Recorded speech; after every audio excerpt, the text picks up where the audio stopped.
Guys, welcome to the episode of Into the West Comics. My name is Frank. Happy New Year to you. First episode of the year. I'm excited to see all these smiling faces again. Had a little bit of a break, but we're spending time together, which is always nice. I'm not used to you making eye contact with me while this is happening. Get used to it for the next 90 minutes or so. Hot Dog Corn Dog Paul is here. Hi. Hello. I'm here. All right. Happy New Year. Merry Christmas. Glad to see everybody back. You got everything covered. It's been a minute. Before Christmas. Yeah. That's right. Over there in the lounge, we got Milkshake. Ayo. He's doing his thing. Hey there. Oh my gosh, look at these guys. Uncle Nephew Shane joins us as well over there. You're doing great. You're looking good. That was lovely. Good morning. Thank you for that. Brother Marcus. Hey, Happy New Year, everyone. Happy New Year. Good to see you, everyone, again. And please welcome our special guest. You've seen this guy before. He's been around the block. When he's not wearing his mermaid fanny pack, he's waving it at us. Sometimes we're spending quality time together and tweeting and texting at each other. Or Xing. You don't tweet anymore, you X. I'm Xing at you. Right. Yeah, okay. But we triple X each other. He's the X. I set myself You up did that for to yourself. He's the X I don't want. Barney from ShimpSons Comics joins us. Oh. Hey. Hey, everybody. Yes. All right. And please welcome our special guest. He's going to join us for a little bit this evening. He is right in the middle of planning and coordinating everything that's going to be going down this weekend at the Rio Hotel and Casino. Front Row Card Show going on this weekend, Saturday and Sunday. Please welcome Dan for Front Row Card Show. Woo! Pleasure to have you. Appreciate you taking some time. Got to meet you at the pop-up event that ShimpSons was doing over at the library there last month. For the part of the Great Comic Crawl. Part of the Great Comic Crawl. Yes. That was that was the check-in spot. I mean, it's one of the check-in spots they had to get to. Yeah, of the 18 different stores around the valley that we had. Yeah. They had to go all over the state of Nevada to get all their stamps. The Bunny Ranch out at, Pahrump. I don't know if that was one of the places, Barney. They may have had to go there. I'm not sure. Did they have to go to the Bunny Ranch? There was a place in Pahrump, Hypno Comics. My buddy George runs it. Not the Bunny Ranch. They didn't he was giving out passes to underage children to the Bunny Ranch, but nice. I think they were felonious passes for some reason. So I look at the chat for like a second, and then I don't even know what we're talking about. So anyway, Dan, how did this event all come together? I know that last year you had a few events and you had expanded into Pasadena, and now beginning this year you're going to be going into a third location, and you've got multiple events going on throughout the year. How did the Front Row Card Show come to be? Well, like anything else, if you can't find something that you want, then you create it yourself. So I was looking for a collectible show in Vegas, and I wasn't happy with what the options were. So I decided to organize my own show. So that's how it came about. I have a lot of experience in events, so I'm comfortable organizing events. All right. He's fantastic at it too. I'm telling you, he's like sets the bar at a completely higher level. So he's the A. I'm like, what is it? The scale of 1 to 10, and I give it a C plus. On a scale. Yeah.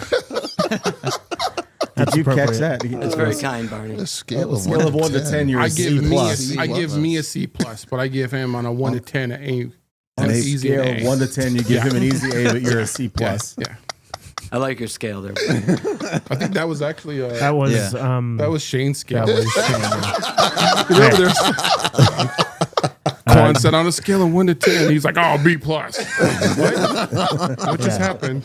Yeah, Barney can't be credited with that scale. No. That was Shane's scale. That's the scales we work with here at this. It's the scale you gig. work with, Shane. Yeah. We're all just living in your world. Thank you. Well, Barney will be at our show this weekend, so all weekend he'll be at the Rio with us. With my silver sequin mermaid fishtail fanny pack. Yeah. You're bringing that Become- back? I have to. It's Yeah, you have to. become part of the Oh the man, whole- yeah, when, the whole like, ambiance of legend. Barney. Insta viral. Can't I stop posted getting that clip with his Oh, that's right. pack, and oh my god, that was like the most activity I saw on my page, and I was like, wow, okay, so I guess just gotta start posting other Post people more on Barney, yeah. my own Instagram feed. Barney's convinced it'll catch on. Yeah, Oh, I'm Yeah. convinced. Whether it does or not, I don't care. I'm wearing it no matter what. So yeah. That's We fair. kind Me of and Mark- do like me a and Marcus sequence and- dance with all yeah, the different. yeah. We got a whole thing. Me, Marcus, and Frank. We have Right. a whole little something we do with when I wear that fanny pack on. That, Oh man, yeah. And Oh, one yeah. day when Shane comes out, he can be part of it. And he Right. can I he will won't be. take his eyes off it either. I promise. you're right, No. right. But back to Dan. This isn't Barney time. This is Dan time. Yeah, Barney. Okay. Come on, man. So Dan- that's how it came about. Yeah. Okay. So, and then as far as like last year, you guys had expanded into Pasadena. Well, we've been growing a lot, even in Vegas. We started at Green Valley Ranch with a very small show, and that's how it started. Okay. And really, we were doing quarterly shows there, and quickly we grew out of Green Valley Ranch. We had really big crowds and big lines, and clearly it was a capacity problem. So we moved to the Tuscany, and the Tuscany has been great for a while. Yeah, that was And- my first show. Yeah, and we was started there using about half the ballroom, and then we continually grew. And our last couple of shows, we started having parking problems. The venue was fine, Right. but they don't have enough parking to accommodate big crowds. Right. So we were already having issues with that. And then when the F1 race came to town, they wouldn't give us a fall event last year. Oh, man. So because F1 literally rented the entire hotel because they're right next to the headquarters where the F1 was. Hmm. And so as a result, it really forced us to look around for another venue when the only real problem we had was parking. And so we ended up finding the Rio and worked out a deal with them. And then we've done one show there, and this will be our second show there. And our show's grown. We're up to 300 tables, and we'll have about 5,000 people there. Vendors are sold out. There's 300 tables. Yeah. The tables are sold out. Yeah, tables are sold out. We have a waiting list. Amazing. And the venue is actually gorgeous. I mean, from the outside, it doesn't look so much because the Rio is going through some transition, but the casino itself is there's still a lot of active, like, I think there's some restaurants still open and things like that. And the events, It's in the renovated area. Yeah, that they've the- done in the Rio. The Right. whole It's property is gorgeous. being renovated, Yeah. and they're going to have a food hall open soon, but it won't be in time for this weekend, unfortunately. But Yeah. but there's still other restaurants there. There's actually a Starbucks right there. There's a Hash House a Go-Go, like within a couple hundred yeah. yards of Yep. the basically our venue. Yeah. And frankly, the banquet center is great. It's yeah. really fantastic. And one of the great things about the Rio is free parking. Mm. Lots of free parking, which isn't common in the Strip area. No. And lots of surface parking. If you drive around the right side of the building, there's a giant surface lot right next to the ballroom. Right. And so literally walk right in the door. It's great. Got And rid of as- your only problem. And as a vendor, our favorite part was at the Tuscany, which was nice, but we had to wait sometimes 15 minutes to get on elevators to stack up to bring our things up to the ballroom. Yeah, The ballroom's Rio- on the second floor there. Yeah, but Rio, we're all just walking right in. I mean, setup is like nothing, and then takedown. Your is load nothing. in and everything is a lot. Yeah, my load is amazing. So My gosh. the load, like how easy it is to get into. I've always said that. Yeah. Have you? To get My in? word. Yeah, I've always said that is you're able there's- to move right in, just slide right in. Yeah. Yeah. Amazing. Thank you Jeez, for come the, on, guys. Well, it's kind of like a blessing in disguise then the way it worked out. Yeah. I mean, to go over to the Rio because I do think the venue I think the venue is really cool. It's well, it's you a know, really cool spot. the rooms I think are almost fully renovated. We had a couple of people stayed in rooms there when they were renovating before, but they only had like 4 or 5 floors renovated. Now they're all done, and right now they're focusing on the casino part, and their signage is still a mess outside. They're still renovating the signage, but you know what matters to us is that the parking's great, the ballroom's great. Right. There's a couple of food options right there immediately there. We also have concessions and a bar at the show. Yeah. So, look, I mean, the truth is, it's really about guys like Barney. You come to the show and you meet a lot of vendors. We'll have 300 tables of vendors with all types of collectibles, cards, comics, action figures, Funko, all types of collectibles like that. And really, it's just about having fun. It's really about just enjoying the hobby, enjoying what you enjoy to collect. Absolutely. And you know, we give away a ton of prizes. I can't. Ton. We gave Each away day, there's some door prizes. I think each day with the first 200 guests or something like that. Or 200 guests a day get a prize. Then the next 150 each day get a smaller prize, which is like a custom card that we have specially made for the event, which is a comic theme this time. And then we give away tons of prizes. And then we give away a couple hundred prizes a day for kids. Like kids who get in free. And when kids come to the show, we do things like a thing called the hobby hunt, where the kids walk around and get stickers. And if they get stickers, they come back and get a prize. We give away a couple hundred prizes a day. So last show we did at the Rio, we gave away 1,350 prizes. Wow. We had 5,000 people there. 1 out of 3 people came home with a prize. That's That's pretty awesome. nice. That's pretty cool. And Barney is such a generous guy. You know what he says to us? He comes up every show. Barney, I'm going to spill the beans on you right now. Okay. Oh man. So Tender moment. So Barney comes over. He goes, "Tell the kids if they come to my table and get a sticker, I'll give them a free comic book." Nice. So this is just Barney just being the kindness. You know, I mean, he jokes around here, but he's really a good guy. So Yeah. a lot of fun. Don't shake your head. It's true. This is going to ruin your image. I don't think I have an image. You're going to lose your street cred now. Sorry about that. I will have to. I have to say that being called the front row card show is almost kind of a misnomer, because even since the first one I went to, there was always a diverse selection of collectibles.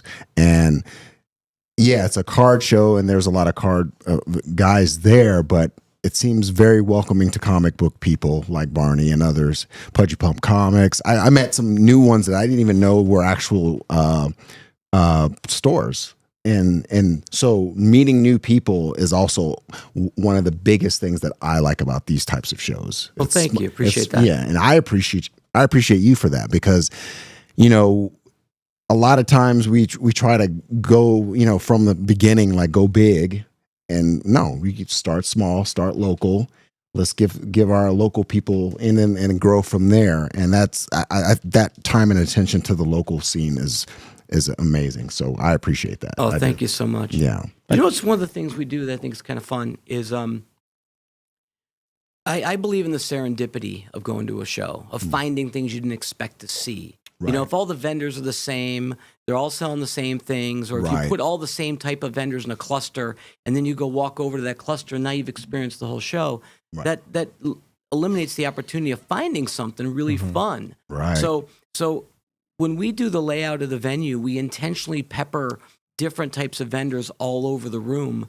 So it really forces you as an attendee to experience the entire event. And as a result, I think it's more fun. Like you might have walked in there looking for a comic, but you might see a Luke Skywalker action figure that you hadn't seen since you were a kid. Right. And you'd be like, oh my God, I hadn't seen that. I had one of those. Right. And now suddenly you've had a bit of nostalgia and you're having a little more fun that you wouldn't have had that experience if I didn't, force you to walk around the whole show, frankly. Right. But I think ultimately it makes it more fun of an experience for the attendees. Right. Yeah. Because you don't want to have people come and then go right to their venue that they know that is going to be there, go there. Hey, all right, I'm out. That's and right. then, That's You're no like, what? fun. That's not fun at all. Right, Yeah. right. And you So mentioned you- giving away the over 1,300 prizes this last time. You're creating a lot of different memories Yeah. for a lot Yes. of these younger collectors that That's right. could be getting into the different hobby of collecting. All these, we talked about all the different options for you Right. to be collecting, but it creates those memories for those younger collectors as they start to you meet other people in the community, and you're connecting, and you get to meet somebody like Barney, which could be a good thing. And you For the kids. it's, well, for the kids, absolutely, yeah. And We then try to keep the piggybacks- kids away from Barney. No, I'm kidding. He's good. I'm gaining a reputation now, that's for sure. No, Yeah. the whole thing with us giving comics to the kids is a lot of these kids, it is their first comic book they ever get. So Yeah. they're coming up, Absolutely. and we're like, hey, pick out any comic books from these 10 boxes. Just let us see it first to make sure they're not getting something like Crossed or, Right, something inappropriate, Lady yeah. Rawhide or something they shouldn't be getting. And then Right. I always comment, yeah, that's the one you should get. Or we ask them, what's your favorite character? Then we help them find something, but in the end, it's all tax writers. So I'm not that cool. we all I'm kidding. I don't claim a thing. Well, look, we all know how Marvel Tis and the DC are ubiquitous with all the films and all that, and that's Right. really brought Sure. pretty much every young person is into that stuff, at least at some level.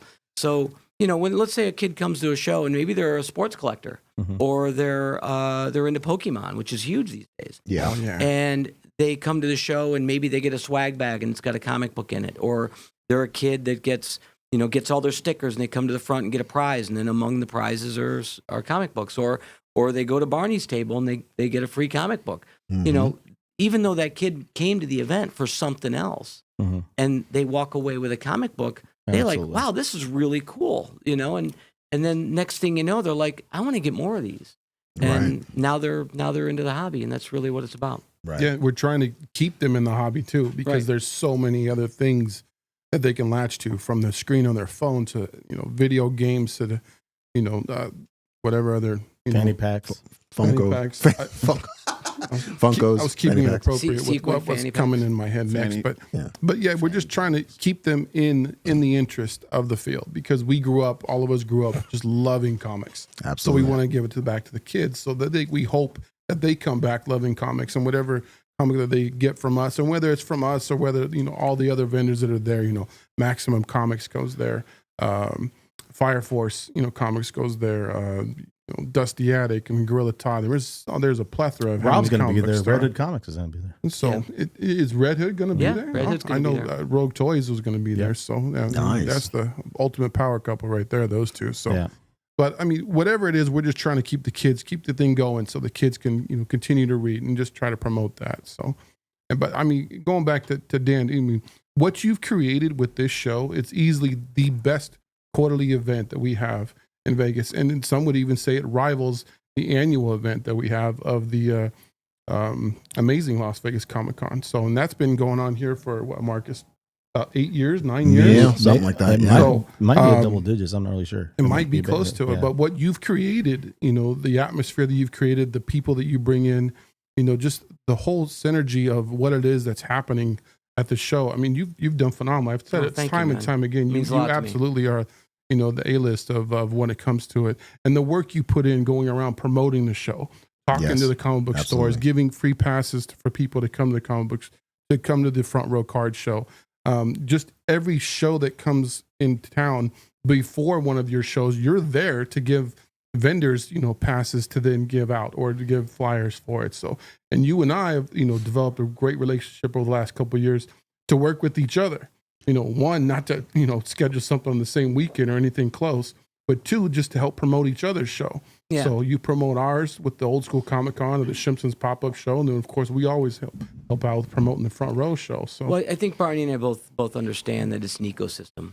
It's a community, really. Right. So Yeah. you've got all the shops in town. You've got other people organizing events of all different levels. Big shows, little shows, and I think they all work hand in hand to the community, to the hobby. And you want events. You certainly don't want them the same weekend, but you want other events in town, because if collectors are going to a show, they're engaged in the hobby. And if they're going to the shops, they're engaged in the hobby. Yes. It's when they fall out of being active in the hobby is when they fall off the map, and then they're not going to anything.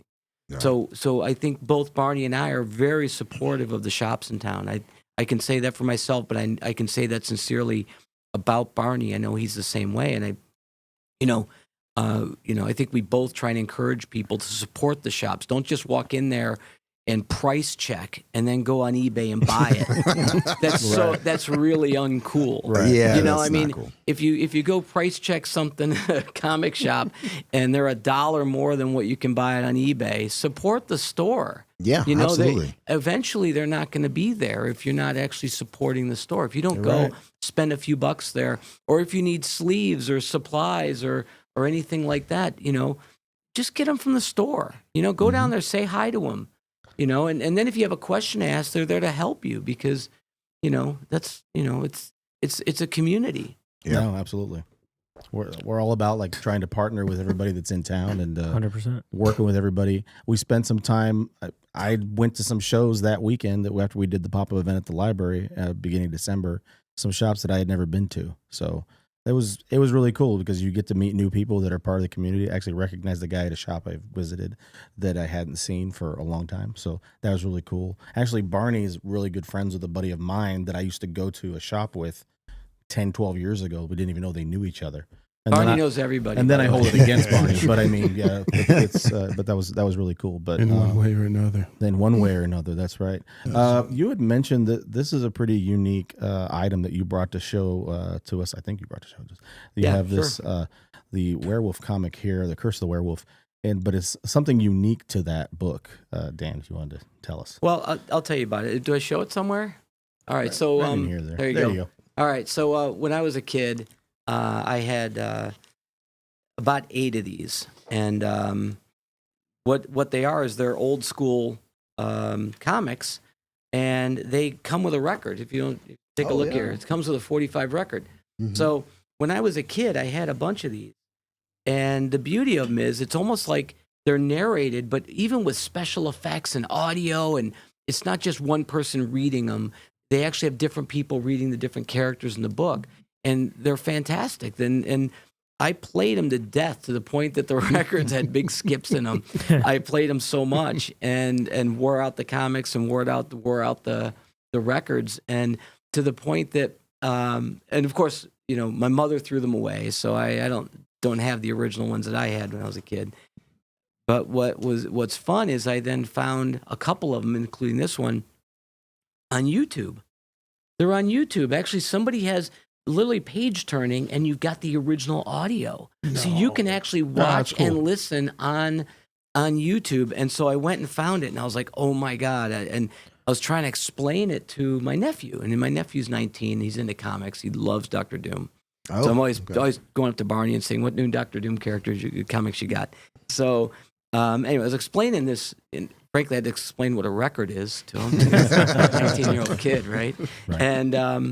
And I explained what it was and told him how cool it was, and I even showed him this one, for example, the Curse of the Werewolf, and what a good kid! He went and got me one of these for Christmas. Oh, very cool. So, That's awesome. So now I have one of the same That's actual awesome. comics I had that I'm nostalgic about from my kid. And the amazing thing is when I listen to it, on the YouTube one, there's skips in my old record when I was a kid, and it would get to a point, and I'd be like, it wouldn't repeat. It would go smoothly because it's a good quality audio.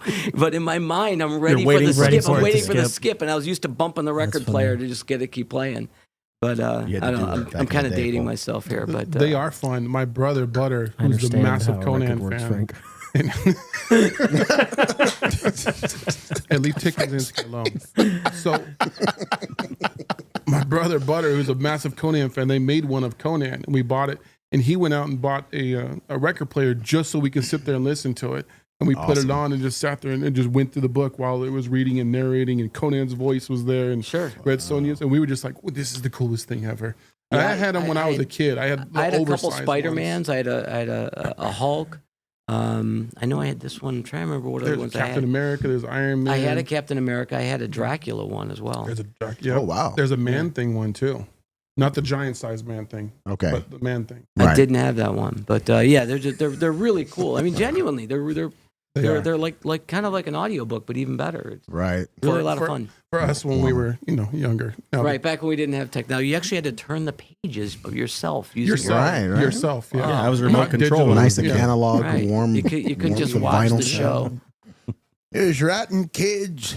They don't turn a page or nothing no more. Well, ultimately, isn't that what things like the card show are all about? Like you or people introducing these things to their children, and then their children getting into it, and once you get older, their children get into the new things and show you the new things, and it's a cycle, and it's just very cool. And without the comic shops, and without here I am saying something sentimental, and I get unibombered, but.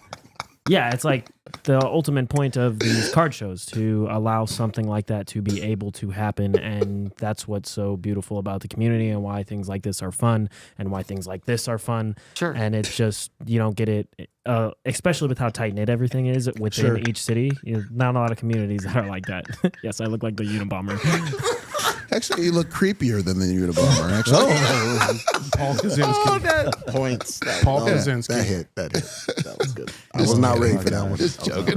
I knew he was going to do it because he put it in the chat earlier. I was just wondering if you could hear through the. I can. You could have done underneath, but then it would have been a My different look. hair's. I instantly got made fun of for my hair when I walked in. By no, who that's did it? not true. Who He did actually, he You're that wasn't paying sensitive. attention. So, do you hear the person in the background going, "That's not true. That's not true." It's actually the person who immediately had something did. negative to say about my hair. He had a cowlick. So I put the hood on, and He's I can hear cowlick him It can't be perfectly that fine. bad. Just Just show the people it can't be that bad. Come It's on. really not. Do that it. I've just never seen the. Oh my god! I've just never seen the headphones over the hoodie before. Yeah, that's like a new look. I like the Unabomber. Like you can thing. do it over the hat, but I like that. Wow. Wow, it looks. Shout out to 100% Quan for great. that. That was amazing. You wear that it was, well, that though. was on. Thank you. on I point. appreciate that. Even if I do look like the Unabomber. Same color, the hoodie. New Year, same that's things. good. Yeah, some cards. Just need the glasses. Shane and I can't even grow a cowlick, so what do we got? I know. That's true. That's probably why Shane mentioned it. Yeah. Just need to go to the 99-cent store, get some of those glasses, and boom, there it is. There's this Halloween costume for next year. Oh, hey. We're working on Halloween costumes in January. Wow. I do have a question for you. But yes, Dan. I can hear fine. Sorry. You named it the Front Row Card Show, and Yes. it's a beginning inception. If knowing what you do now and how it's expanded so differently, is there a different name you would have given it when you look back on it now? I'll tell you, it was a conundrum. I mean, I really thought about changing it, and because the show's diversified so much, it's not like organically. It's Yeah, really right. just happened organically. Like Mhm. like we allowed comics, and we wanted comics, but it was one of those things. It's too much of a mouthful to say Front Row Card and Comic Show. It's just too much, and we to be honest, I like that. Front Row Card Show rhymes. Yeah, I was It's got a thinking nice that. rhythm to it, and Front Row Card Show. right, exactly, Yeah. and really that's kind of the only reason we've kind of kept it where it is, even though the show's grown, and we just try to really communicate though that the show is so much broader than that. So Absolutely. we try to use that in our verbiage and our graphics, so. Because we have a lot of toys, we have action figures. The Funkos are really prominent. Lots of memorabilia, even Hollywood memorabilia. We have a movie poster guy. It's got so much stuff. We have a music memorabilia guy at this next show, Oh, and all right. yeah, so a lot of I'll be there. yeah, you understand. So I do. yeah, so I'll yeah, be it's just one of those things that we're kind of like locked in on our name. It's Yeah, really I mean, you name something, and then later on you look at it as like, I look at ShimpSons comics. All right, great name for me because of Shimp, we're the ShimpSons. But then I look back and I'm like, damn, I should have called it Galactus's Outhouse Comics. Just something different. Something wild, yeah. Just something wild. And I'm like, man, I could have done so much with the logo of Galactus and Outhouse. Right. Or, the picture instead of the moon that's on the wooden door, you have Galactus's. His helmet. It's like, Yeah, the I helmet. started thinking about it afterwards. Like, man, I could have done that, but instead I went with ShimpSons Comics, which everyone always says ShimpSons, or Simpsons or something. It's like, Yeah.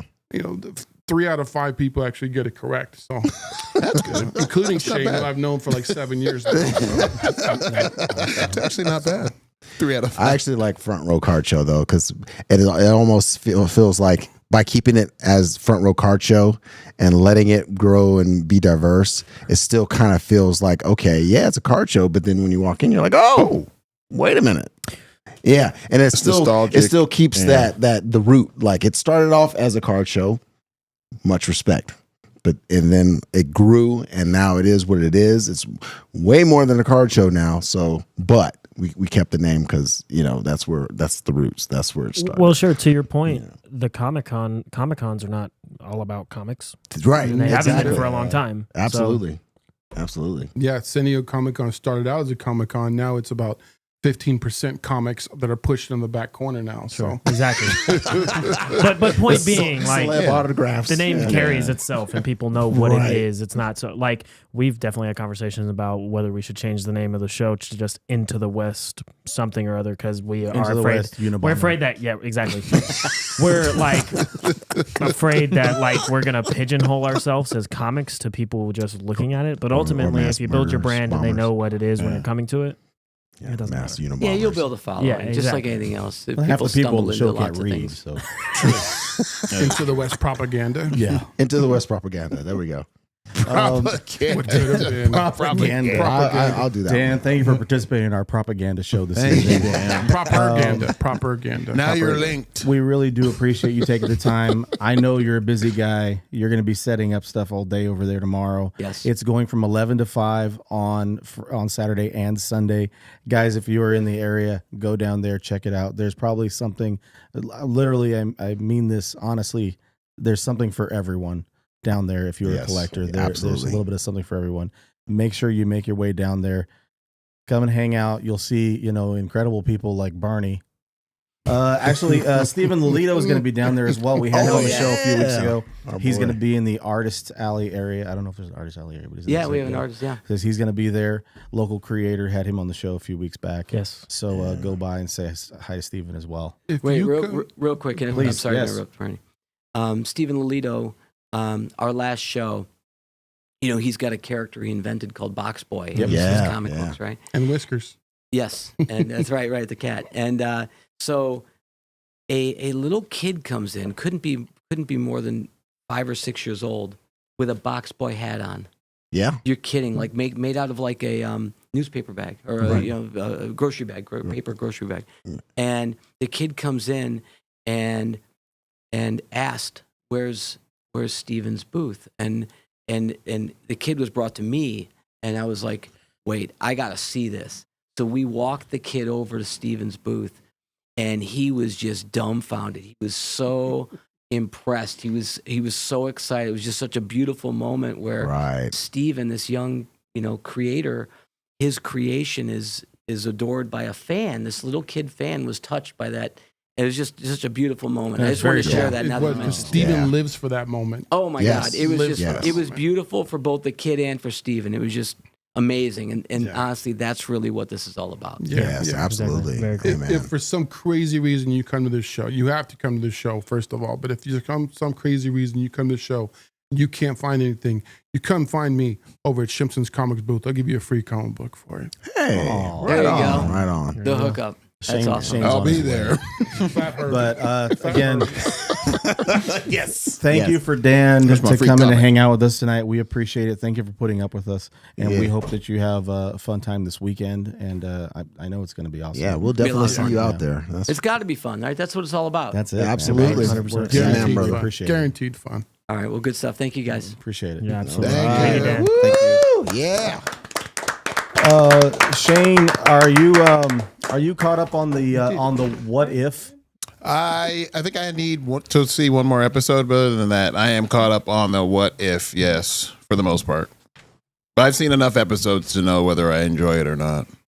And I tell you what, it's as bland AF. I was waiting for you to say Boy, something is it else. bland. There's something. But it's shiny. I mean, the problem is for me. I think it's the animation. I think the animation is just kind of too slick. So it kind of bores me. I wish they would have kind of jazzed either kind of dulled down the animation a little bit more, or made it a little bit more retro, or They're saying did it feels something like AI else. generated almost. I mean, it's just way heavily slicked up, and it's not that cool. Plus, and I've had enough of the Avengers. I need different characters than Avengers people Okay. and Guardians people. Austin, what have you been thinking of? Have you been what? You liking the What If? The What If? season 2? Yeah, I liked it a lot. I knew it was just all the same characters, but I kind of like the stories and the different type of, like the Doctor Strange ending episode was pretty cool. And then did you watch all of it? I didn't. I need to watch that one. Okay, the last one's pretty cool. There's a little cliffhanger at the end that kind of shows something from Loki. So I didn't mind the. did you like the with Tony 1602? Stark? The 1602 one? Did you like that when they go back in time to 1602? Yes, that one I did enjoy. Yeah, that was fun. That one I did enjoy. Just some of them were kind of like bland. Like the Winter Soldier one was kind of the same. That thing. was It was the same thing, just with Captain Carter. That and Nebula's You didn't like episode that was one? kind of bland. I like that. It was like Blade Runner kind of type feel. Yeah, that was a nice little. I could have homage. watched 2 hours of that. Really, you like that one a lot? I like that a lot. That was great. I just The like fact the that they- style of it. Yeah. And the Felt fact like that Blade they, Runner, they- like you said. Maybe. and that they took the Just need to entire rewatch planet it, and maybe. just closed it in. Yeah, that It was just cool. Like, That was cool. Yeah. Like there was aspects of it I liked, but I don't know if I liked the whole episode. I like the Star-Lord one too. That was pretty cool. Shane, Tim said rate it What If out of 1 out of 10. I give it a C Plus, C plus. C plus. Okay. Austin hated it. It was a big surprise there. The other not Austin. me, The other not Austin. me, The other not Austin. The me. other Austin. There it is. Bernie, are you What If? Oh man. halfway through. You're Nice. half. You're half. I am diffed. about to watch the 1602 episode. That was a He's good one. what? That's a He's good not one. ifed yet.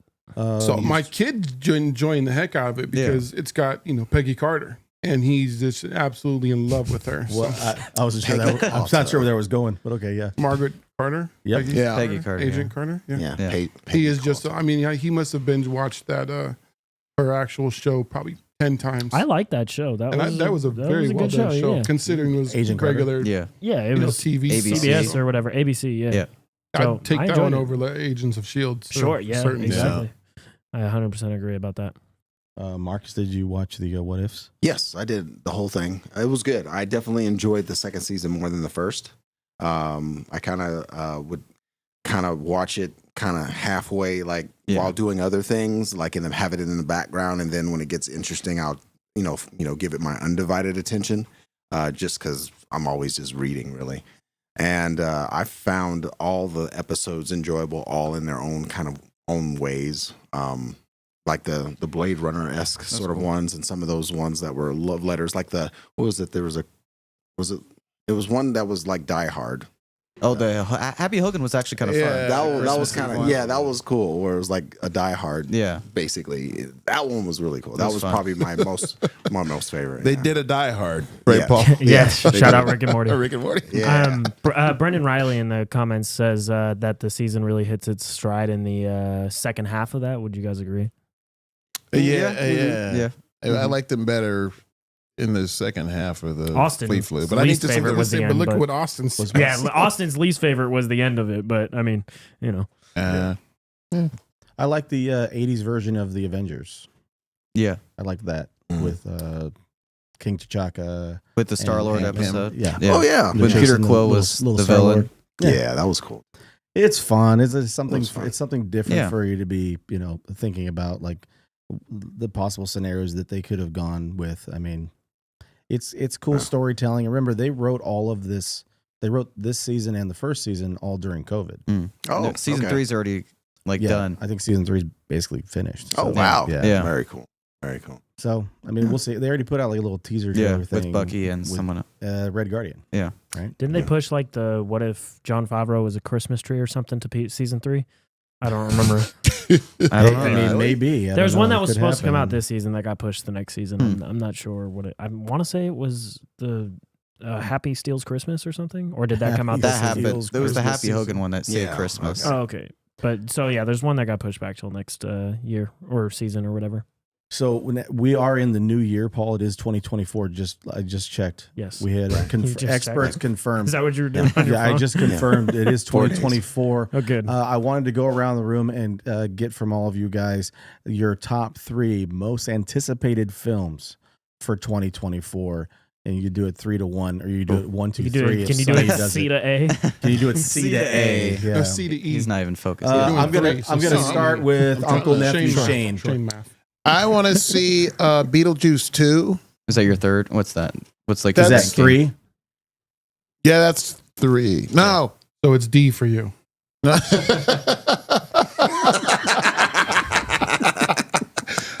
No, let me start over. The Jesus. Omen movie is 3. There's going to be a new Omen movie coming out. It's called like the new Omen or the funky Omen. He's so That's excited 3. about it, he doesn't He even doesn't know know what what it's called. it's called. And then 2 is Beetlejuice 2, or B is Beetlejuice 2, There you go. and then A is What's A? A Furiosa. Oh yeah, you love That's that. coming Yeah, out. Yeah. That looks good. That's A. Nice. That does look pretty good. Yeah. Austin, what about you? That's my 3, Frank. Yeah, Frank, that's my 3. That's your 3. you got it. buddy. Number 3. I just want to be clear. Yeah. Make sure we all understood you. Your Omen number 3 movie is the kind of C. Omen. Is the Omen movie. Danny Omen. is Danny still Dannying in that movie? He is. Okay. How Omen got his groove back. How Omen got his group. Lord. For me, number 3 is I'm gonna go with Disney Pixar. I love the Inside Out movie. Inside Out 2 is coming out okay. this summer, so I'm excited about that. Number 2, Gladiator 2. Ridley Scott's directing that.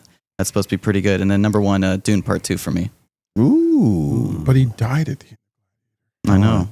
Yeah, that's kind of weird. Like, how's that? Where are we going with that? You know.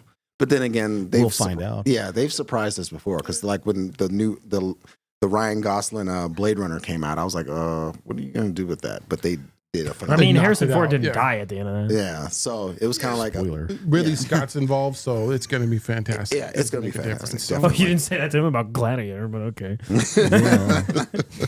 Maybe it's a Gladiator like multiverse thing. There you go. I don't know. Yeah. That'll be exciting. What's More your top 3 multiverses. there? That's what Champ? we need. Ooh, Deadpool 3 is Okay. absolutely That's up it. there. Just that.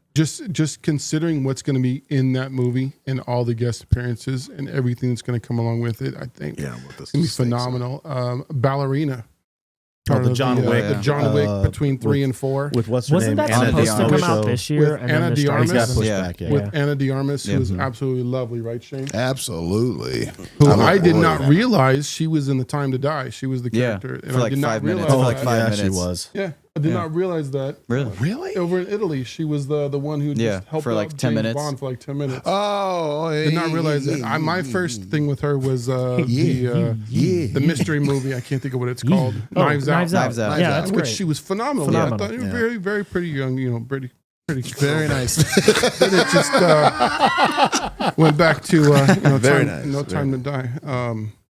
But number 1 for me is actually Kung Fu Panda 4. Oh, okay. And that's strictly as a father. Yeah. My sons are 18 and 13 now. My 18-year-old, we took him to the movie theater. That was the first movie he's ever seen at 3 years old. Wow. Was Kung Fu Panda. And when we got home that Oh, day, sure, yeah. I actually did a mail offer through like a Campbell Soup or something, and a Kung Fu Panda little pillow came, and we checked the mail, and it just happened to come the night we came home from watching Kung Fu That's Panda, great. and the Nice. kids had it ever since. So 15 years. And those movies are pretty good Yeah, too. Fantastic. Yeah. So They're that's great. more of a nostalgic movie for me than Yeah, I'm absolutely. probably gonna end up shedding a tear or two on. There's a so. 4th one. Yeah.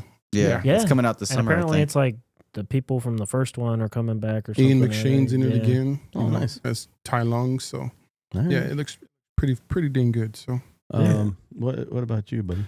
So for me, I would say the third would be Craven. I do want to see Craven. I'm Wow. curious. I'm Wow. curious.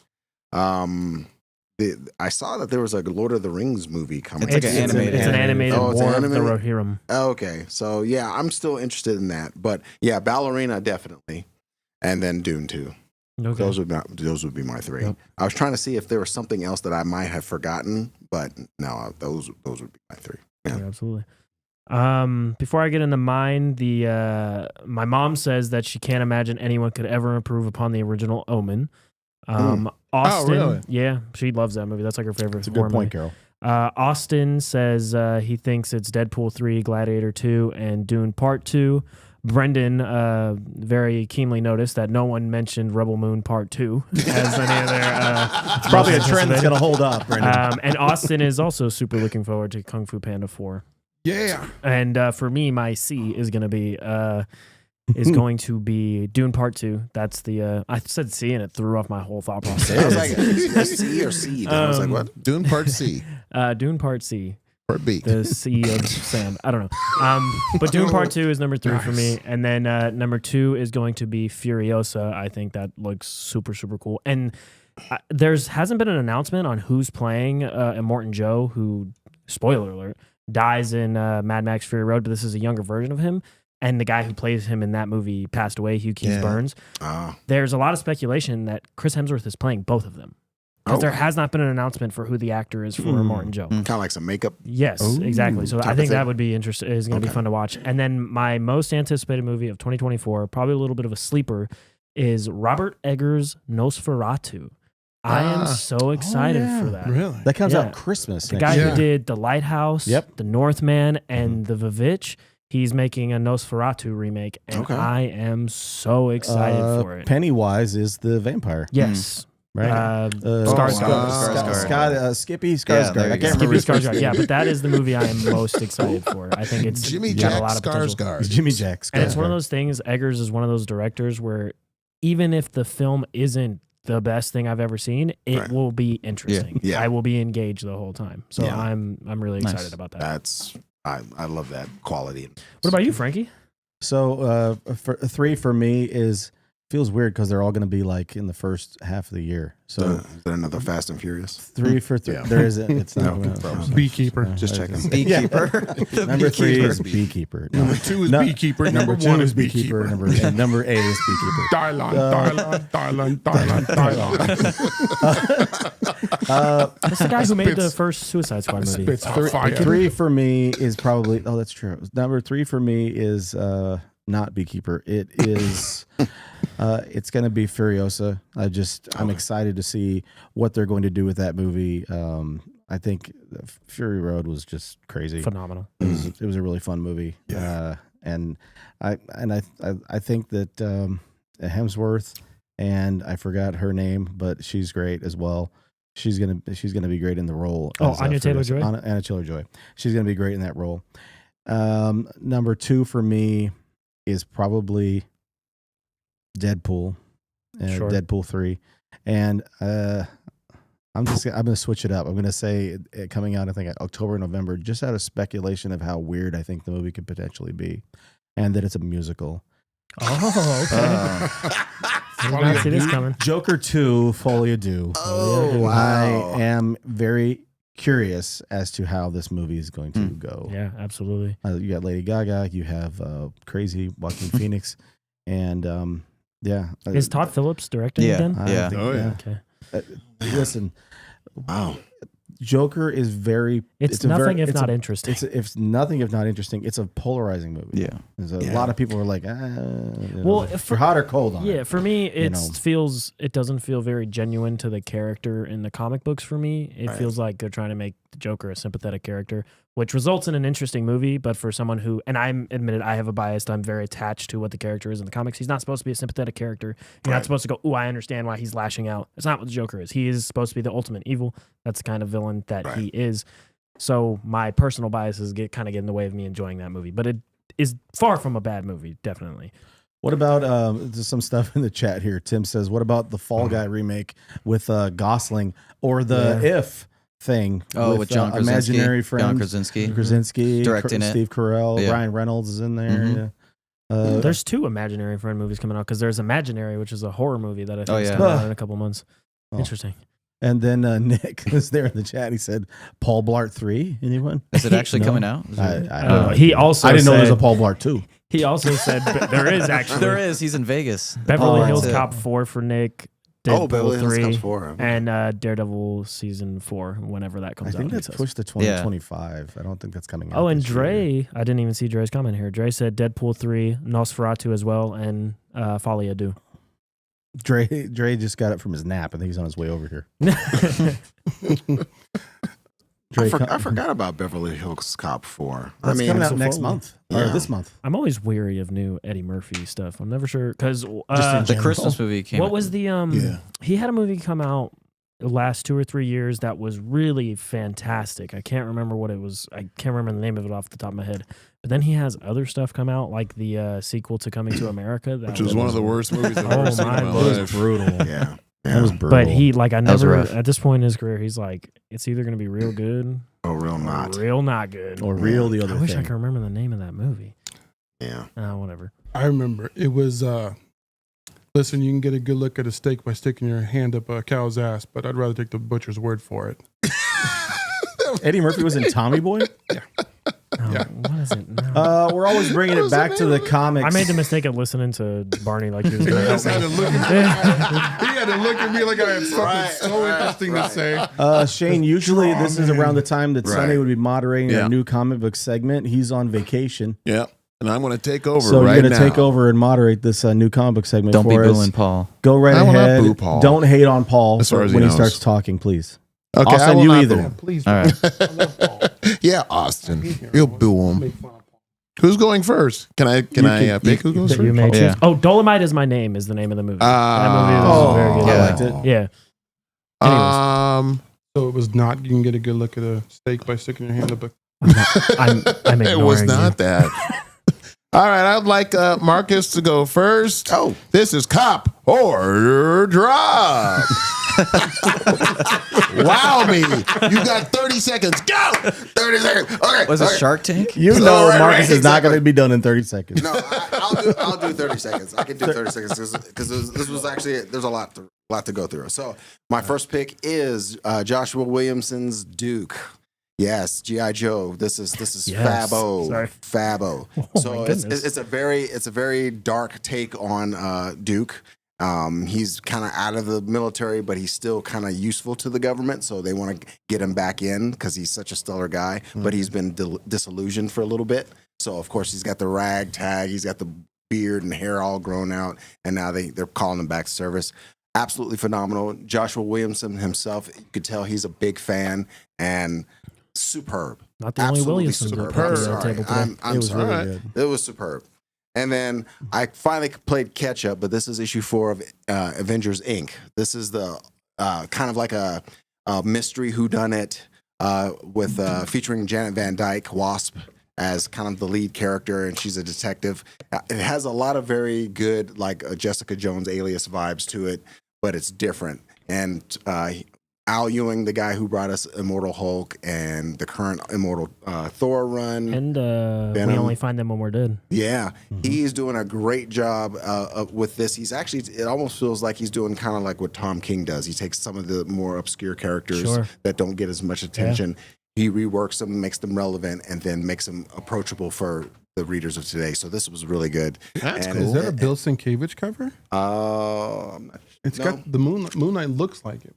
It almost looks like it, but yeah, this is issue 4, which was probably my favorite issue. It features Mr. Knight. Mr. Knight is in it. He's joining the team to do this, investigate this ongoing mystery that's going on that she's trying to solve. And then finally, Vengeance of Moon Knight, number 1. This is a new number 1. Is that McFarlane? This On the is cover? no Finch. Oh, This is okay. Finch. That looked very He's a McFarlane. dude. Yeah. So so this is basically this is Jed McKay still, and the 30 issue run is over. Moon Knight is now dead, but he may be coming back. We don't know. Right now, Reese, the vampire kind of sidekick who was kind of helping him run the midnight mission, his office basically that helps where people come when they have issues with things, and he goes out and investigates and whatnot. She's taken over and kind of running the office, if you will. And then you have Hunter's Moon, 8-Ball, and all the other characters that he's kind of grew his squad, with pretty much moving forward. And it basically starts off as Reese is basically sitting down with Mr. Knight, Mark Spector's counselor, and kind of recounting some things and showing and telling, some of the story of what has come and what seems to be of in the future, because at this point it seems like he's dead, but he may not be, and he may have been, I don't know, come back kind of evil, kind of attacking his very own midnight mission. We'll see. That cover is absolutely phenomenal. Yeah, David Fitch phenomenal. He's awesome. So those were my 3. I was going to do 2, but I managed to great. read the third or read the Moon Knight #1, and I was kind of blown away. I was all over the place with my books this week too, as you guys saw in the chat. Oh yeah, I was just like, there's so much that has come out the last 3 weeks or so that I'm just like, oh my god, where do I start? Most definitely. Yeah. All right, let's go to Barney. Oh. What you got, Barney?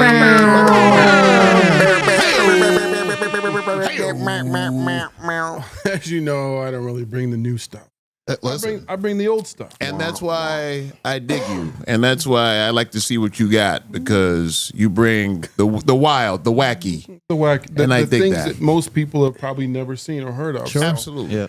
the first one is Bring the actually, flavor. you remember these? Remember Comic Shop News? How flimsy those things were? Yeah. This was a promo wow. giveaway. It was a Halloween special edition. It was 1993 October promo that they were doing. And they were giving it away in anticipation of Transformers Generation 2 series that was coming out, which lasted, I think, 12 issues. Simon Spurrier was the one, or Simon Furman was the one who wrote it, and then went on to write Generation 2. Cool. And it has a really cool cover on the number 1 of Generation 2, where it's Optimus Prime's face, and where his this part of his mask, it kind of just opens up. And Right. but this was you can hardly ever find this thing, because most people just threw it away. Right. You know, as a fall off. So I was at a comic book store up in Northern Nevada a couple years back, and they had a copy of it, selling it for $200. Whoa. Now, this one, you know, it's about $100. It's worth about $100. But the fact that it's just 8 pages of newspaper and you know, just free comic, it's just one of those things that as you know, I like to go for the strange stuff that's extremely hard to find. It just shows you never know. You never know what's going to be. You never know. Like, you that's never do. nuts. So, When I was October of 1993, you know what I was doing? I was in 6th grade. Oh, okay. And I was living. I wasn't even the thought yet. We're all just going to talk about. We're all just going to talk about what we were doing in 1993. I didn't exist, even in concept. Actually, maybe in concept. Oh my gosh. Frank existed. Frank just couldn't do it. He couldn't do it. He expected something profound. I was too. You had me like. Frank, what were you doing in 1993? No, I don't know. It's just We were living. juniors and You were living. I was just living. Yeah, you want to see it? Thank you. What else you got? So Simon Furman, who wrote it, he also wrote a massive amount of the UK version of Transformers, which are like magazine size. Yeah. And I believe they got up to like issue 232 on those before they finally canceled the series. Wow. So phenomenal stuff, though. The second one I got, everyone knows and loves the wonderful Batman Adventures cartoon from the 90s. Oh, yeah. Loves it. Absolutely. Yes. Absolutely. There was a certain episode called Batman Almost Got Him. Now, Batman Almost Got Him introduced someone in there that we all know very well, and it was Harley Quinn. Oh, So okay. this book, which was an adaptation from the actual cartoon, actually came out 1 month before Batman Adventures 12. Oh, So okay. a lot of people don't know this is actually Harley Quinn's first appearance, not Batman Adventures 12. It was written by Paul Dini, who Paul Dini and Bruce Timm both Monster. created and Absolute created it. It came out 1 month before. There is another magazine called Comic Scene number 31, which actually has a preview of Batman Adventures 12, but all it is a preview. This is her actual first appearance within this book. So And it's a golden book without the golden. this one does not have the cassette. So this one actually runs around $100 to $150 like it is. So Yeah. if you have the cassette, and you can, probably go that up to 200, 250. If you have it still boxed in the package in the blister pack, That's still. then you're looking at probably $500 to $800 for this book, still packaged with the cassettes. So Do you think anyone has that, like that book and the cassette? if you're a Harley fan, then I know you have. In fact, my good friend somewhere. Alan, who you've met at the ShimpSons shows, he actually had one that that I helped him get a few years back at the Great American Comic Con. You remember that one? So okay. he traded a guy for a bunch of different things and actually got it still in the blister pack with the cassette tape. And this very cool. This is a great condition. This looks amazing. That's crazy. So Yeah, the that's last one is really interesting. So I only wanted to do 2, but when I saw this and I did a little more research about it, I was like, I got to bring this. Right. This is a book that was created. It was this one actually came out in December of 1972, and it's got a Jim Steranko cover. Oh, okay. So Roy Thomas did an adaptation of a character from the 1940s. There was a comic book called, I believe it was Airboy. And in the Airboy comic, there was a World War II pilot who crash landed in a Polish swamp. And the Polish swamp, again, 1940s, the Polish swamp absorbed this guy. He didn't want to die. The swamp absorbed him, and he became known as the Heap. But when you look at this, is the Heap, what does he remind you of? Man Thing, Swamp Yeah, Thing. yeah, Swamp Thing. This is where Marvel and DC got the inspiration for both Swamp Thing and Marvel and Man Thing, was from the Heap from the 1940s comics. So Wow, that's super cool. what this is an adaptation that was done by Roy Thomas about the Heap that came out all those years ago in the 1940s. But what happened was really strange. Man Thing actually came out first in 1971, and then a couple months later, Swamp Thing came out. Well, Marvel and DC had a huge battle. Marvel was going to go after DC for copyright infringement, but Swamp Thing actually came out as a character who was more, humanoid looking, Right. could actually speak, whereas the Man Thing was almost a perfect replica of the Heap. So Marvel had to drop it because of the fact that Swamp Thing was more of an intelligent, intellectual. And of course, we have the Alan Moore run of Swamp Thing. Oh, which is yeah. one of the Swamp most Thing and Man phenomenal. Thing are more different than you would expect. Right. Yeah. They are, but when it comes to what they've taken from, inspiration for the Heap, Right. the Heap, when you look through it, the Heap is Man Thing, Okay. just from 1940s. So, Wow. Amazing. but the rights later on went to Eclipse Comics, who put them in a couple of books like New Wave, and then later on they went bankrupt in the late 80s, and then they Right. sold their rights, and then Image now owns the Heap, which he actually was in a Spawn comic as a different kind of character, but that McFarlane created a character also based off of the Heap. So that's what this particular book is. I mean, value wise, it's maybe $20, but it's just the story That's behind super- it, and yeah, the fact that it's story. got a Steranko cover. So. Especially, and then like for those who don't know, Eclipse Comics is also the ones who reprinted Miracle Man by Alan Moore. So yeah, that's my dude. I like that. That's what I got. That's what I got. Those are all Beautiful. dope. Amazing stuff. Beautiful. Amazing stuff. All right, Paul. All right. Well, after all that cool stuff, I'm going to talk about Superman and Batman. You didn't get booed. That's No, a good I know thing. that was You did great. not get I booed. actually paused for it, and it didn't happen. You got silence, but you But didn't I'm get going booed. to. I'm going to start with issue number 9 of Superman by Josh Williamson and Bruno F. Redondo. This is the Bruno F. Redondo variant. And I feel like the Williamson Superman run started off very strong. Then I got kind of uninterested. I'm not finding the two main villains for the arc that interesting. I don't love their design. I think that's what it is. They just seem like two old dudes like menacing Superman, and I'm just like, okay, whatever. But what I was probably like 4 issues behind, and then I found out that issue 9 was going to have Bruno F. Redondo's art. I said, I should probably catch up so I could read that in turn with the rest of the story. All right. And it was everything I wanted it to be from a Bruno F. Redondo Superman story. And it's got the splash pages that you love from Bruno F. Redondo book. And it ends with because basically there's Marilyn Moonlight, which I believe Marcus talked about when the book first started.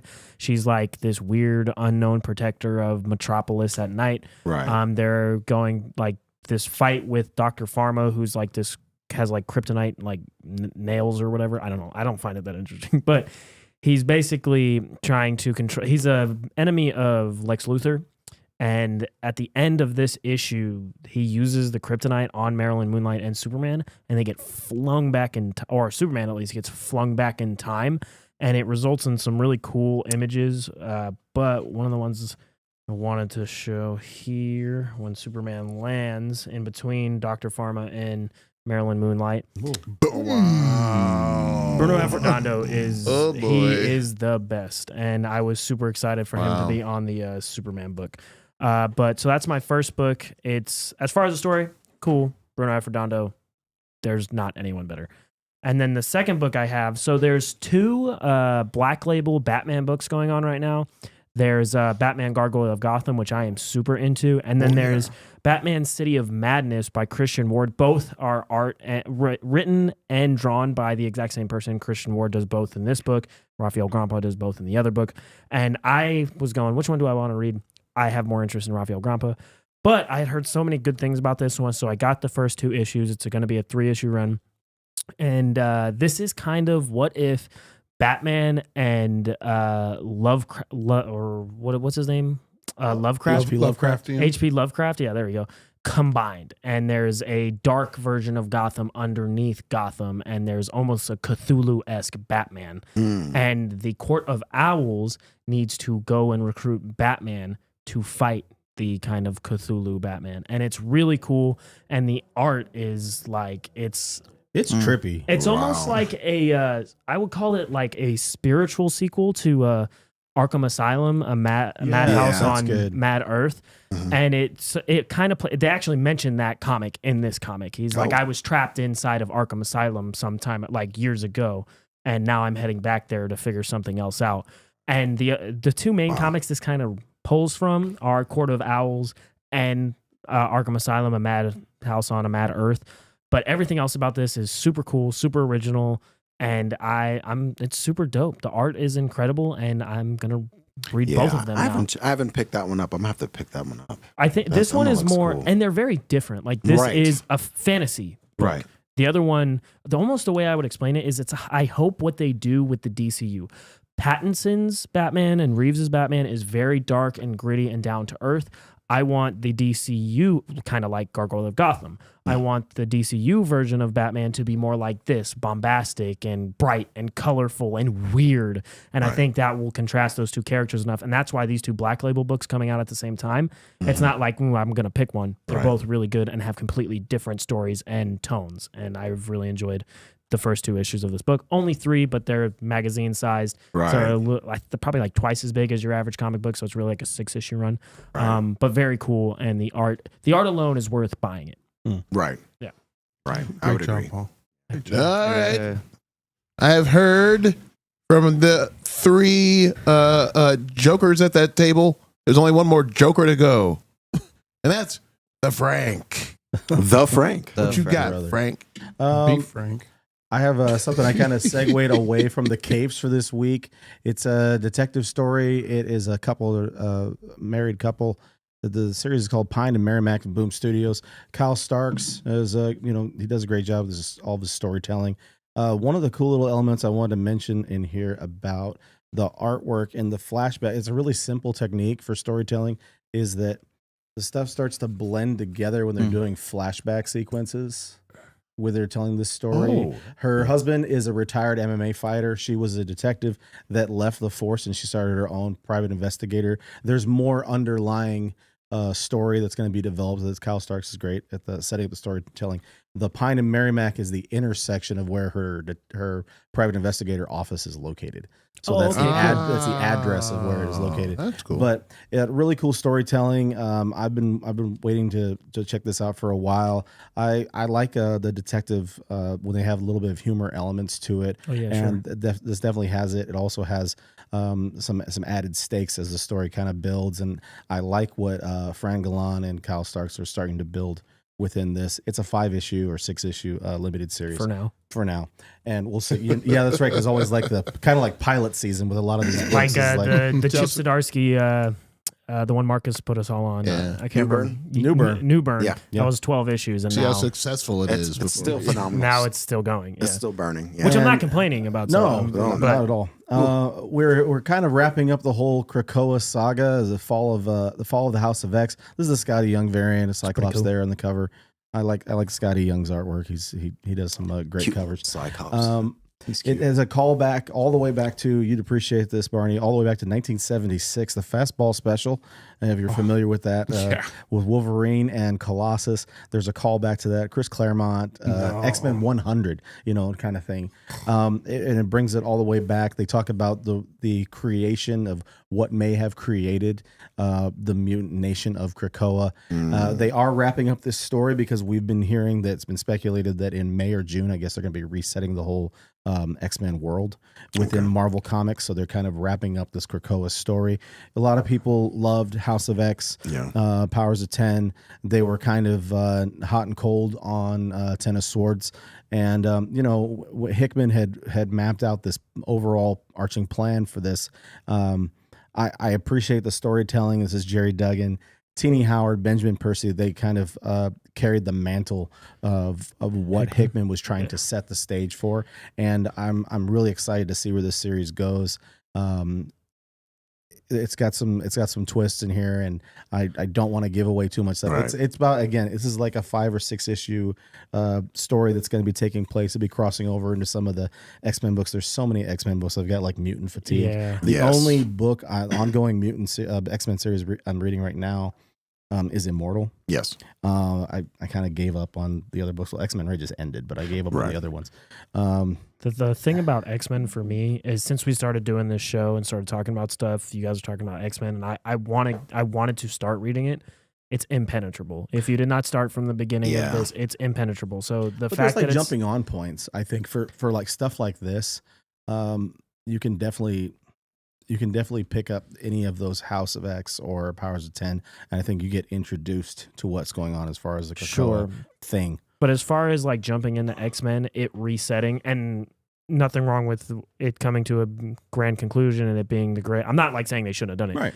Right. But I'm excited for it to come to an end so X-Men can start again and I can jump in from the very beginning. Right. Because there was definitely a long game planned, and it kind of, I don't know what happened. I don't know. I still don't I don't know why he left. I was the biggest X-Men fan growing up in 1993 when you were living life. Yeah, when I was living. Going just through out there. living. Yeah. Anything X-Men that was coming out, whether it was New Mutants, whether it was X Factor, X Force, anything, I was on it. For the last 10 years, I have no idea what's going on with X-Men because I lost it. I didn't want to. I really couldn't do it anymore. And Jay over at Maxim actually got me on the Powers of X and House of X, which I enjoyed, but it was so much and just so convoluted for me at the time that I was like, I can't do it. Exactly. It's just too much. It kind of made you read them it. separately, and then you could read them separately. You could also read them like going back and forth between, because they were released each month. I think you can go back and forth the story. If you read them as separate entities, it kind of, I don't know. It almost sounds like I had the better experience, because when I started X-Men, I got the hardcover, so it was already collected and it was in the reading order you were supposed to read it in. Yeah, that's always the best. And then I got the anthologies as X-Men was going, because I was spending way too much money buying all these X titles, so I would wait. Thank God you stopped doing that. Yeah, yeah. So I got the anthologies, and then they did away with those after Inferno and whatnot. And so, yeah, I got the hardcovers, and it was great. But then, it was getting very convoluted. And so it got to a point where I had to kind of step back and stop the singles and wait for it to get collected. And now, I mean, my goodness, now that it's coming to a conclusion, I'm actually excited for the I am too. I am excited again to see where the reset. So let me ask you, because you were saying that wait for it to wrap up, and then are you going to kind of wait for Marcus and I or some other people to tell you depends on who's writing back on X-Men? It depends on who's writing the restart. If it's like, I don't know if it's like, I don't know. I was going to ask John and Brendan are there in the chat. Do you know who's going to be writing when they start X-Men back up? Do you know who's going to be the writers? I mean, do we know? I don't know if we know. And it obviously won't be, but if it's somebody like Al Ewing, I'm jumping on. Okay. But if it's somebody I've never heard of or have only read a couple of their books, I'll wait to see what you guys say. What if they brought Chris Claremont back? That would be dope. I would jump on then for sure. I'm hot and cold with that, just because I feel like as phenomenal as he was for the time that I read him as a kid, I don't know what he can bring to the X-Men that's different now. Right. He's made his stamp on X-Men. I mean, is the greatest, X-Men writer that it's ever had, longest tenured, and everything. But I just don't know. It almost feels like the reason why I would be definitely into it. It almost kind of feels like Mark Waid coming back to World's Finest and Right. that kind of Batman, Superman, and going back to his Kingdom Come. You could be like, well, what could you possibly do with what could he, after all the Justice League, Incredible Justice League he had, running ad, and the Kingdom Come story? It's like, what can you really add to this? And it's been fantastic. Right. So he's a guy that understands those characters better than anybody. And although I definitely understand where you're coming from, Right. I would be more likely to jump on the book if he was writing it than if some. True. I would jump An on the established book name. without even having read, hearing the opinions of somebody else if he was on it. If Mark it was Waid somebody was on it. well, Or- no, of or- course Chris Claremont. Claremont was on it, Claremont. sorry. But like if it's somebody I haven't heard of or someone else, let's say it was somebody like Josh Williamson. I'm not the biggest Josh Williamson fan. Right. So if he got on the X-Men, I would wait to see what you guys said about it. Gotcha. Fair Because enough. I'm kind of hot and cold just because like I forget what was it called. There was a X-Men little series of one shots where they brought back some of the old writers to write some of the lost stories, like some of the stories that weren't published. So they brought back like Louis Simonson. How about PKJ? That's what Brendan just suggested. Oh man. Well, yeah, because he can build some worlds, and you need a good world builder for And X-Men. That's what Yeah, he's the best at. yeah. So that would be good. But yeah, they brought Sorry, I back didn't mean to Louis. No, that's fine. They brought back Louis Simonson. They brought, I think, Fabian Nicieza. Yep. He did an issue and all these stories, and I'm just like, some of these stories were probably unpublished for a reason. And I'm just like, They pitched it in 1997, and the editor Right. said no. And Yeah. Shane, I was going to go ahead and have you judge us. You and Austin go ahead yeah. and judge us. And, Silence! Silence! I am about to judge what is the best comic book for this week. he's As only far had as two what I'm going to Trulies. cop Only or two drop. Trulies over there. I've only had 2 Trulies, but I'm very that's tired. not- I've been up since 5:30 this morning. But Uh-oh. listen. Wow. As dope as everything that Barney brought in, it was fantastic. That's great. But it is a tie between Paul's Batman. Which And- one? Oh, there. Yeah, that one. Yeah, I'm sorry. Yes, that one. Yeah. And Marcus's Avengers Inc. No.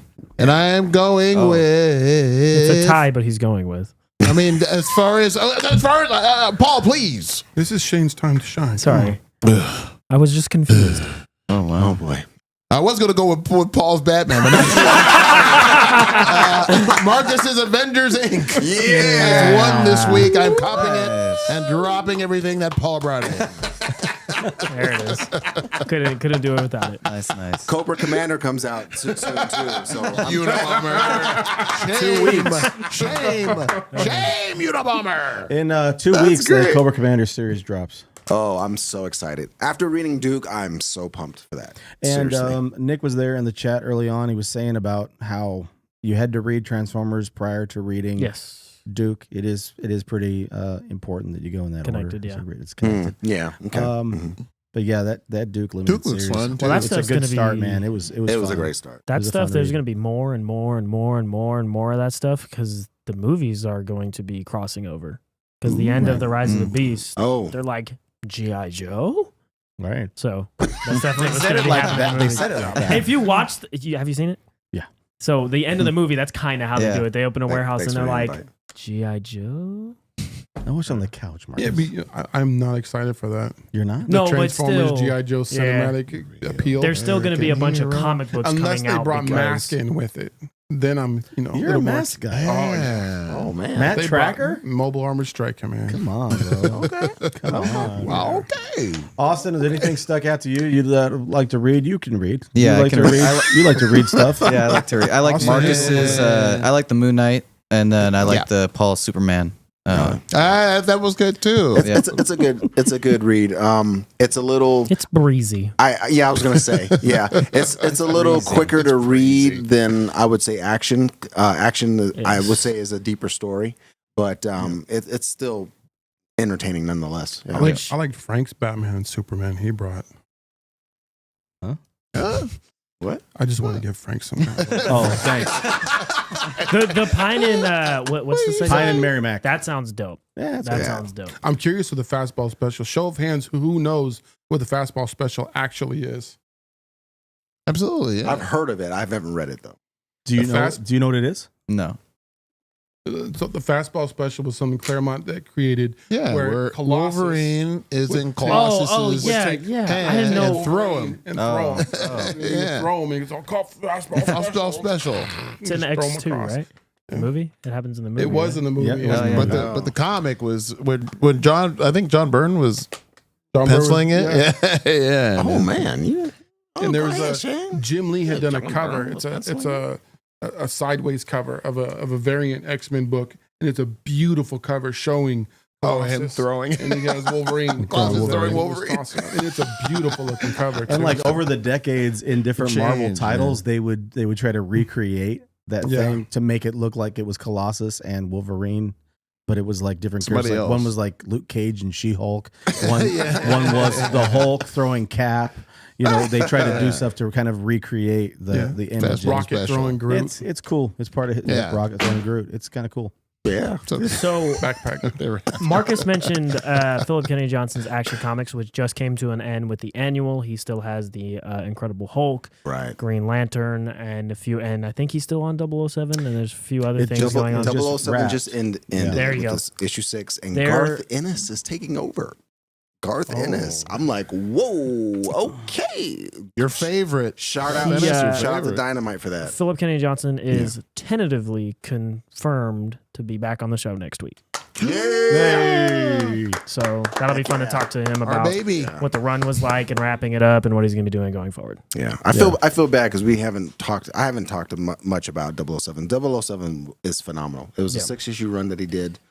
He's wrapped it up, and it's just high octane through the whole time. Well, he had the whole time. 007, and then when that wrapped up, he did 007 King and Country for Yeah. King and King Country. Country, yes. King Country. Yes. So Barney will be back next week for Phil Kennedy Johnson, I hope. What? I'm trying to shame him into coming back booking- every, he's trying to every book- week. He's rebooking you. Yeah. Call his Is there a agent. way to get Barney here every You single gotta day? arrange that through this butter. every time. I know. He says he can't do it. And I just go, oh, come on, man. You can do it. Too much of me is I have too a much. life. I'm like, no, you don't. Shane, what do you have for the people? Barney will be here next week. Oh my God. No, If I could sit on Shane's lap. we're gonna do a fastball special There it is. next week. If you tune in next week, who's that's what you will see. who's throwing who? Yeah, that's a good obvious. question. We'll work that out. I think next it's week. obvious. I got nothing. Go ahead. Thanks, man. Austin, Echoes next week, yeah? Yeah, I think January 9th, correct? Yep. All 5 episodes coming out all at once. Okay. I'll watch it all at the Yeah, same 5 I'll watch it all. episodes. Yeah. Go ahead and smash it all at once. Let's go. So watch it, marathon. Dang right. Fastball it. Throw that fastball. Fastball. Yeah. All right. Got it. Where are you guys going? Barney, what do you have for the people Front Row Card Show coming up this weekend? From a card show, I know who you're going to be there. Mm-hmm. Marcus, you coming by? I'm coming down. Oh yeah. If I get off in time, I'll be there. Really? Yeah, Good. And absolutely. it's Quan? What? Sunday, I will be there. You hear this? Sunday. Sunday, I'll be there. If anybody wants to come down and see me in person, of all things, See you first. oh boy, Give him a I'll be fastball there. special. I'll be Trust there me. Sunday. Get an autograph because this will be a rare sighting of Shane. At any show. Come out of my cave. He'll be Your signing buddy his new comic. That's right. Tony, your buddy Tony complimented your shoes earlier, Shane. Ah, thank you. Converse, everybody. Yeah. All stars. Wow. they are Thanks, nice. Chicky Very Baby. nice. Marcus, Thank you, go ahead. Chicky. If I could, I'd like to give a quick shout out to a good friend of mine, Dan, who's watching the show. Yes. I actually work with him, and he started watching the show, and he really, really likes what you guys do. He's finding it Oh, extremely that's awesome. Appreciate the entertaining. love. And he's a super good dude. He's, one day I said, hey, I can ask the fellas, maybe one day you could be on it. Oh, no. I have nowhere near the knowledge you guys do with stuff. I was like, we have no knowledge. We don't have a lot of knowledge. We Google everything and just watch YouTube. Yeah. and then- in a nutshell. That's what- In a nutshell. So, and in a horribly sad note, I don't know if you fellas, if any of you have heard this or not, but it's in a truly sad note. My deepest condolences and heartfelt goes out to Neil with Fandomverse, whose wife just passed away yesterday. Oh wow. Okay. Truly, Neil. I Okay. did reach out to him earlier. Things are just chaotic for him. So, Right. but Neil Thoughts has and always prayers. been a wonderful guy to me. I've known him for got to be 7-8 years now. Okay. Do a lot of the convention circuits, and he's scheduled to be with us at the Old School Comic Con at the end of the month. But we'll see where it goes. Okay. But Yeah. my Yeah, extreme man. condolences go to you, my thoughts and friend. prayers. Yeah, for dang. sure. And- That's brutal. Yeah. Marcus, do you have anything for us? Yes. So happy New Year to everyone. Happy New Thursday today. Front row card show this weekend. Be there. Either both days or one of the days. Come out, hang. It's a good hang. Even if you don't, even if you're Real. into cards or just comics, if you're not into any of it, just come hang. It's a good. It's a good time. Or It if really you just is. want to laugh your butt off to hanging out with us. Yeah, this is true. This is true. So yeah, can't stop wait. by. I'll be down there. I know a couple of guys are going to be down there. It's going to be a great time. So by all means, and then we got some really good comics coming up. We got the new Predator run is going to be the end of February. The Predator versus Wolverine limited issue, just limited series, just wrapped up with Benjamin Percy writing. So that was teased. And I mean, Garth Ennis doing 007 next. Nice. That's going to be, that's going to be really good.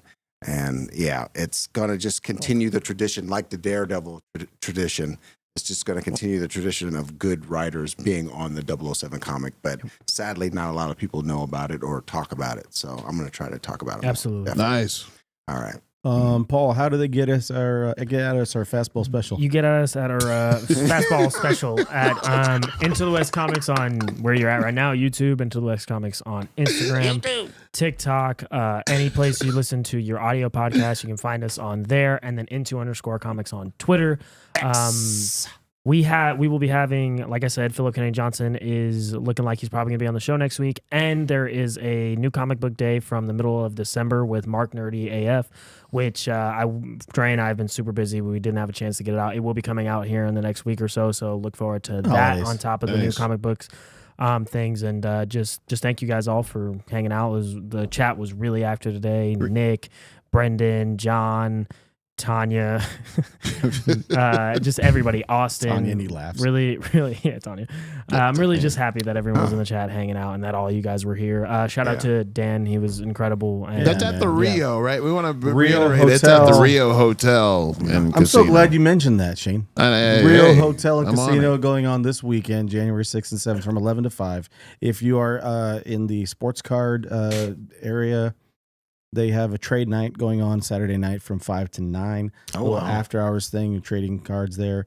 Go down there, meet some people. First 200 people in the door each day get a door prize. Very and cool. it's comic related They give or you a comic door. themed. They're going It's to give a- you a free door when It's you a walk VIP in. bag. It's a VIP bag with a lot of loot, and inside it is an actual comic book from ShimpSons Comics that says "With thanks from ShimpSons Comics." Boom. So, Absolutely. Absolutely. But guys, we hope you have a great night. This is the first time I'm going to say this all year. It's taco time in America. It's time for us to go and eat tacos or maybe pizza. Yeah. Sunday's I don't not know. here. I knew Brendan, that. Austin said you really dominated the conversation. Otherwise, it was a really awesome episode. Yeah, dial it back, Austin. Yeah. No, Oh, milkshake, boy. please. We're Brandon, trying we to. appreciate you. Thanks for everybody hanging out in the chat tonight. We guys, have a great evening tonight. Happy New Year again. And shout out Quan. Thank you for Shout out to Quan making for this putting up possible with for Yeah. us. Happy New Year. Yep. Happy New putting Thursday. up with me for 30 years when I was just out there living. Yeah, that is what you said you were 1993. doing. Yeah. That's true. Lady- October 1993. Yeah. That's right. What was your costume in October 1993? Jason, probably. I love Jason growing up. So probably, yeah. Oh my gosh. Yeah. Okay, Ski mask. bye. Yeah. Ski mask and everything. I had a big knife. They didn't let the Ski big mask. they didn't let the big plastic knife in at the school. You mean hockey mask? What? Yeah. But I had the Husky mask. Second grade. Yeah. Yeah. It was dope, man. Boy. Yeah. Jason. Yeah, man. Didn't Jason. see that coming. Yeah, Friday.